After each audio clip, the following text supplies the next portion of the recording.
Hello বন্ধুরা, welcome to my channel. দাম পেল না পন্থের লড়াই, বুমরাহ ও সিরাজদের পাড়াস্তরে নামালো ইংল্যান্ড। দ্বিতীয় দিনের শেষে ইংরেজদের স্কোর 225 2 উইকেটের বিনিময়ে। ইংল্যান্ডের ব্যাটারদের দেখে মনে হলো তারা অন্য কোনো উইকেটে খেলছে। যেখানে ভারতীয় ব্যাটাররা সমস্যায় পড়ছিল সেখানে শুরু থেকেই চালিয়ে খেলছে ইংল্যান্ড।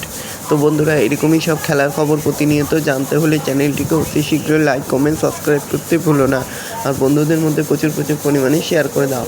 ভারতের 358 রানের জবাবে দ্বিতীয় দিনের শেষে ইংল্যান্ডের রান 2 উইকেটে 225 শতরান হাতছাড়া হয়েছে দুই ওপেনারের, কেলি ও টাকেডে। ভারতের থেকে 133 রানে পিছিয়ে রয়েছে ইংল্যান্ড। তবে যেভাবে তারা ব্যাট করছে সেরকম চালিয়ে খেললে তৃতীয় দিনেই ভারতকে টপকাতে বেশি সময় লাগবে না বেন স্টোকসদের। তো বন্ধুরা, এরকমই সব খেলার খবর প্রতিনিয়ত জানতে হলে চ্যানেলটিকে অতি শীঘ্রই লাইক, কমেন্ট, সাবস্ক্রাইব করতে ভুলো না। আর বন্ধুদের মধ্যে প্রচুর পরিমাণে শেয়ার করে দাও যাতে চ্যানেলটি ভাইরাল হয়ে যায়।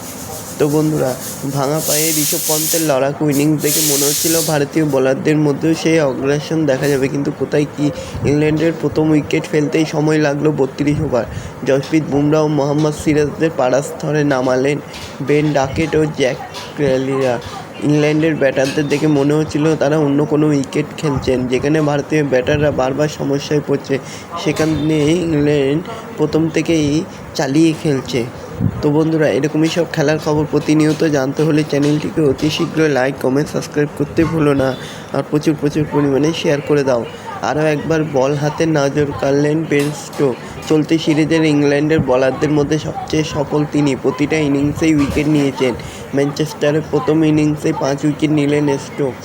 তাকে সাহায্য করেন আর্চার, তিনি নিলেন 3 উইকেট। বৃহস্পতিবার প্রথম সেশনে যেভাবে ইংরেজ পেসাররা সুইং করাচ্ছিল তাতে অবাক হতে হচ্ছিল। 30 ওভারে পুরনো বল হয়েই এক হাতে সুইং করছিল। সকাল থেকে মেঘলা আবহাওয়া ইংরেজ বোলারদের আরও সুবিধা করে দিয়েছিল। তো বন্ধুরা, আজকের মতো এইটুকুই থাক।